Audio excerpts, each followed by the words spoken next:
Gene Hackman and Betsy Arakawa lived a peaceful, private life in New Mexico before their deaths. Friends say Gene Hackman and his wife, Betsy Arakawa, shared a peaceful and private life, rich in adventure, art and genuine love.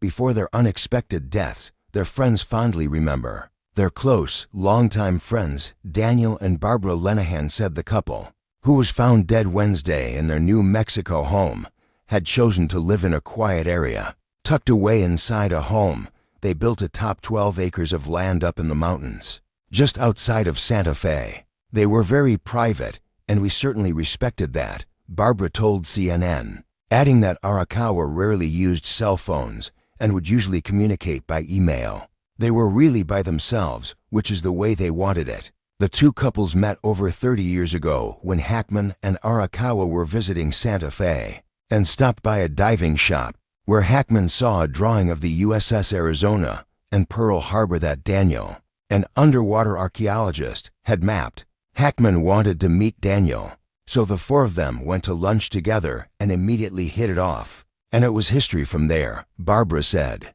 She and Arakawa co-founded Pandora's, a home decor and furnishing store in Santa Fe featuring fabrics from all over the world, as well as the work of local artisans. The two girlfriends were inspired to launch the business after Hackman returned from Central Europe, where he was filming a movie in 2001 and brought back beautiful linen pillows, Barbara said. She had last seen Arakawa 3 weeks ago at Pandora's, but said the couple did not come to town very often. They were fairly isolated when you look at the pictures of the woods and their home. So that was not unusual at all to have not heard from them, Barbara said. He wasn't leaving much. Betsy was a wonderful wife. They were very close, and she was a good cook and really took good care of him. Barbara added, they ate very well. He had had a triple bypass, maybe around age 60, and he'd been in really good health since then. And I'm sure she was one of those factors. Until a year ago, Hackman was still riding his bicycle and Arakawa had him doing yoga and different things at home, on Zoom, and trying to stay very fit, Barbara said. When the pair would host the Lenihans at their home, Hackman would often ask Arakawa to play classical pieces on the piano, and she was equally supportive of his accomplishments, Barbara said. They loved to travel and were well liked in their community, she added. Daniel, who wrote 3 books with Hackman over a period of around 10 years, said he'll remember him as an interesting, funny, very intelligent man, while Barbara described Arakawa as clever and witty and fun. We're very stunned, and we have no idea what happened. But there were never any issues between them, Barbara said. Our son was saying today, he's maybe never seen such a compatible couple. Santa Fe community honors couple. The legendary actor, his wife, and their dog were found dead in circumstances officials deemed suspicious enough to warrant thorough investigation. The couple's bodies were found in separate rooms in their Santa Fe house, with scattered pills found next to Arakawa, according to the Santa Fe County Sheriff's Office. Data from Hackman's pacemaker shows he was likely dead for 9 days before he and his wife were found dead at their New Mexico home, authorities said. Hackman, 95, was an Oscar-winning actor known for his roles in films such as The French Connection, Hoosiers, Unforgiven, and The Firm. Arakawa, 3 decades Hackman's junior, was a classical pianist. The causes of death are not yet known. The pair did not show any external trauma, and there were no immediate signs of foul play, according to preliminary autopsies and officials. There were also no immediate signs of a carbon monoxide or natural gas leak, authorities said. The home where the couple was found is in a gated community at the end of a long, curving driveway. It was a fitting home for the reclusive star, featuring expansive views of nearby mountains, but secluded enough to be largely out of the range of cell phone service.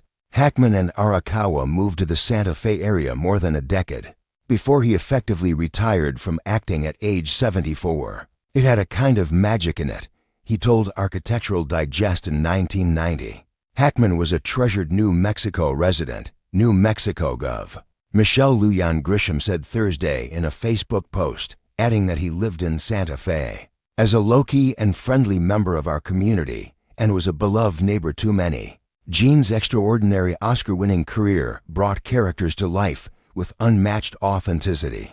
And we were all proud to call him our neighbor, Grisham said. New Mexico mourns the loss of this brilliant actor and longtime New Mexican. Manny and I extend our condolences to Gene's family, friends and fans all around the world.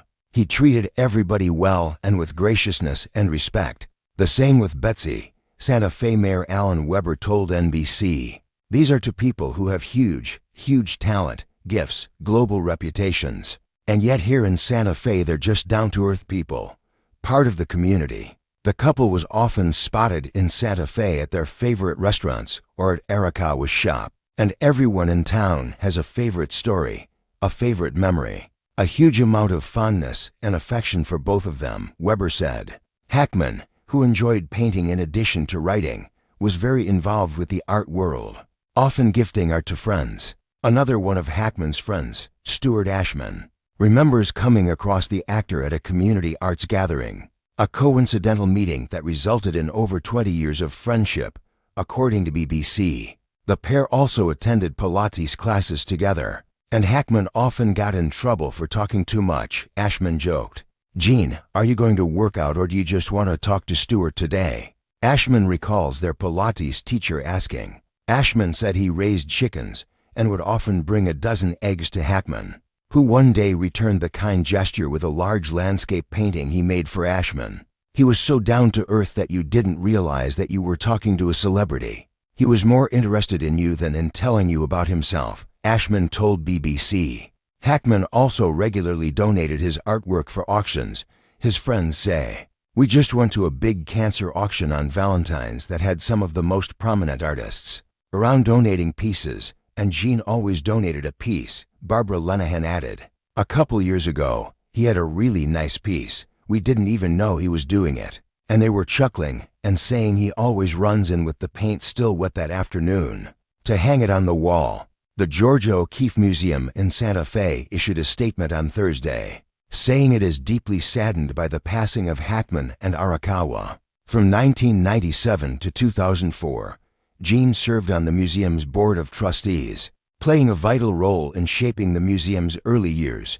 The statement read, "Beyond his role as a trustee, Gene contributed to the museum in meaningful ways, notably as the narrator of the Perry Miller Adato film, Georgia O'Keeffe, A Life in Art. The museum is grateful for his commitment to sharing Georgia O'Keeffe's legacy and their deep support of the arts and cultural initiatives." Hackman had spoken at the grand opening of the O'Keeffe Museum in 1997 saying, "In the 10 years I've lived here, I've been taken with the excitement and indomitable spirit of this place," the Santa Fe New Mexican reported in 2022.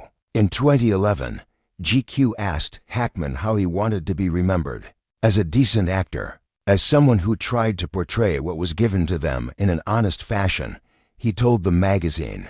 When asked to sum up his life in a phrase, he said, "He tried.